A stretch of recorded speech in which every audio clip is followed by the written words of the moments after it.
The 10-year plan on sustainable consumption and production, launched at the Johannesburg Earth Summit, highlighted the need for innovation in terms of products, services and systems. This innovation will come from both regulatory change, market developments, but also from individual vision and motivation. In Japan, we now see the green procurement law that requires companies to supply products with significantly higher levels of environmental performance. So this is governments creating markets. We see in this video a range of examples, from the small company and designer producing fashion from inner tube products, through to more technological and regulatory driven change, particularly focused in the automotive sector. So what we really need is both vision of individuals, motivation, and also changes in the framework to enable us to produce much higher levels of innovation in sustainability.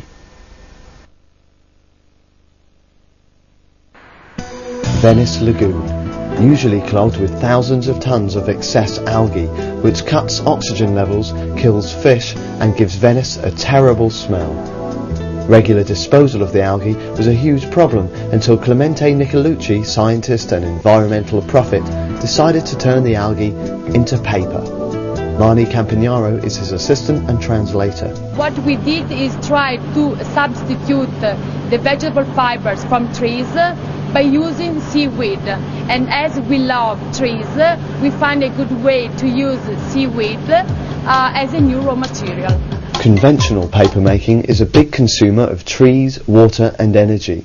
Every working day of Nicolucci's non-chemical algae paper mill, 20 trees and 40 full tanks of petrol are saved. The paper's acid and chlorine free, long-lasting and totally recyclable. At the mill they also make maize paper, orange and lemon paper, wine paper, beetroot paper and more, all made from other people's rubbish. We believe that vegetable waste and industrial pollutants will be the new raw material for the future, not only in the paper sector but also in the general in the industries.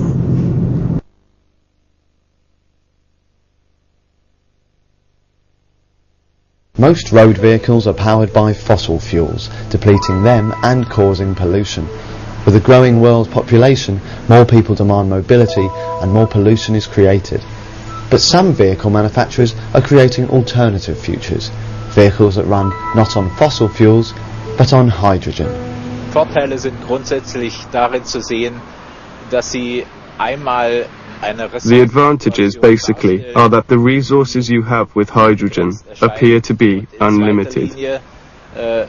Von regenerativen Energien erzeugt werden kann. You have no carbon dioxide emissions if you make it with regenerative energies like solar power, like water power and bioenergy. CO2 reduziert. Using hydrogen to run a car, it can do 3 or 4 times as much work running, moving the car as an equivalent amount of petrol energy. This is the hypercar. Powered by hydrogen, it has no emissions and needs no petroleum. The car doesn't look particularly futuristic. In fact, it looks like the cars we drive now. But unlike this one with its internal combustion engine, the hypercar uses hydrogen fuel cell technology, making it fast, clean and quiet.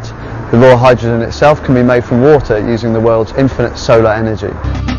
BMW have created an alternative, the hydrogen car. This keeps the internal combustion engine, but can be powered either by conventional petrol or by new clean hydrogen. It's a positive and perhaps realistic step, a way of introducing hydrogen to a consumer and a market who may be wary of the jump to this new fuel. Despite their different approaches, the manufacturers agree that theirs, the world's largest industry, needs to become sustainable. My dream is really of a car that performs well, creates excitement from the customer, yet doesn't continue to tax our precious natural resources. In a sense, it becomes part of the solution as opposed to part of the problem.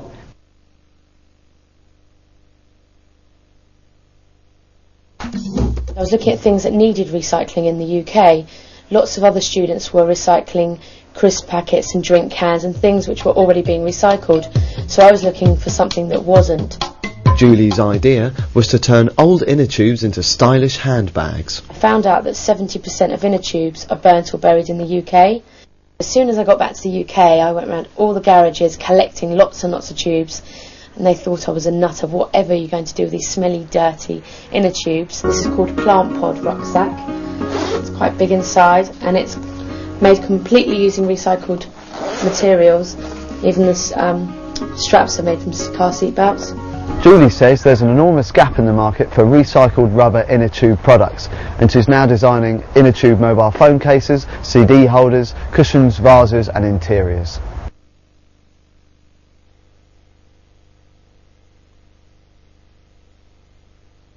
We're here at Bedstead. Bedstead is the Beddington Zero Energy Development. Beddington comes from the location, and Zero Energy Development comes from the fact that we produce all of our energy here on site. The complex comprises 82 homes. They're from 1-bedroom flats to 4-bedroom townhouses. There's also workspace here for 100, so it's a mixed-use development. There's a community composting area and allotments. You'll have seen on site there are electric vehicle charging points. The electricity for those points comes from the PV panels that are on most of the buildings here. You've got a great incentive to have an electric vehicle here because basically you can have free power. You just plug your vehicle in like a sort of an electric socket in a house. It powers up your car and off you go. And Sutton is quite a green area with other charging points around the borough, so you're not going to run out of power on a local journey. This building here is the CHP, or Combined Heat and Power Unit. The majority of the energy for the plant comes from this plant here. Basically, it's run on tree surgery waste from down the road in Croydon. We're lucky that the amount of waste that Croydon produces is almost exactly what we need to run Bedstead. This is the wood chip store. The arm comes down, grabs a big mouthful of wood chip. It gets taken into the engine where it's gasified, so that produces the electricity, and then the heat which comes as a byproduct is used then to heat the water. We had to find a developer who would take a chance and do something a bit different, and we were lucky that we found the Peabody Trust. Also, we had to convince the council to take a lower offer on the land. We did that by putting a figure on the environmental savings that the buildings would have over a more standard development. Also, we were using a lot of reclaimed and recycled construction materials that the construction industry wasn't really used to working with, so we had to convince them that, you know, they were of a suitable quality to be worked with. Residents are making some good savings here, which is another sort of incentive for people to buy properties because of the super insulation and all the energy saving measures. Bills here are lower, and also, you know, as we're moving away from fossil fuels, we're not relying on, you know, that energy source here, so it's another incentive for people because those bills are going to go up over time, whereas we're using wood chip waste, solar energy, and we're not going to have those problems here.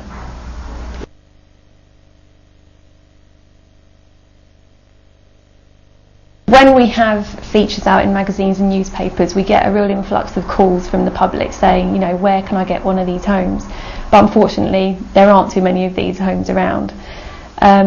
So what we need is more of an incentive for developers, which, like I've said, is where the government needs to come in and raise building standards.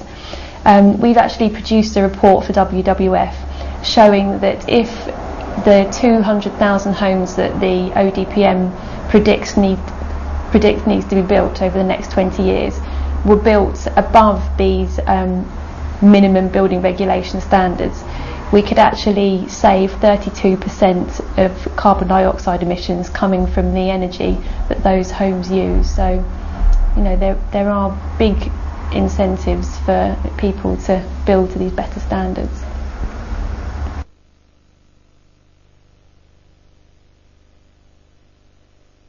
it is this constant dynamic between the innovators who are pushing out the boundaries, showing it's possible, showing it's profitable, showing it's an exciting and dynamic place to be, and proving to the followers that it's safe now to move and to extend the ways they invest their money and the way they make products to incorporate sustainability. From a design point of view, I think designers can contribute a massive amount to sustainable development. There's no question of that. The best informed designers, the more contextually aware designers, that is, not the current mainstream of designers. But they do have a very important role to play. And one of the areas I think the best opportunity for designers is providing tools and methodologies that enable a deeper creative synthesis between different parties within the value creation process.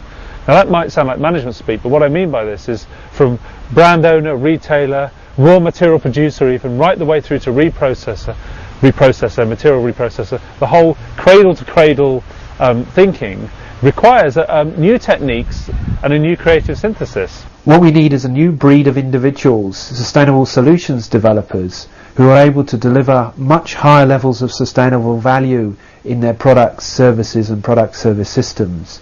These will be a new group of individuals who are much more able to think holistically, creatively and in partnership, working together in teams with suppliers and other co-producers of solutions. So we need new thinking, new motivation and much higher levels of innovation to bring through the solutions that we need for the 23rd millennium.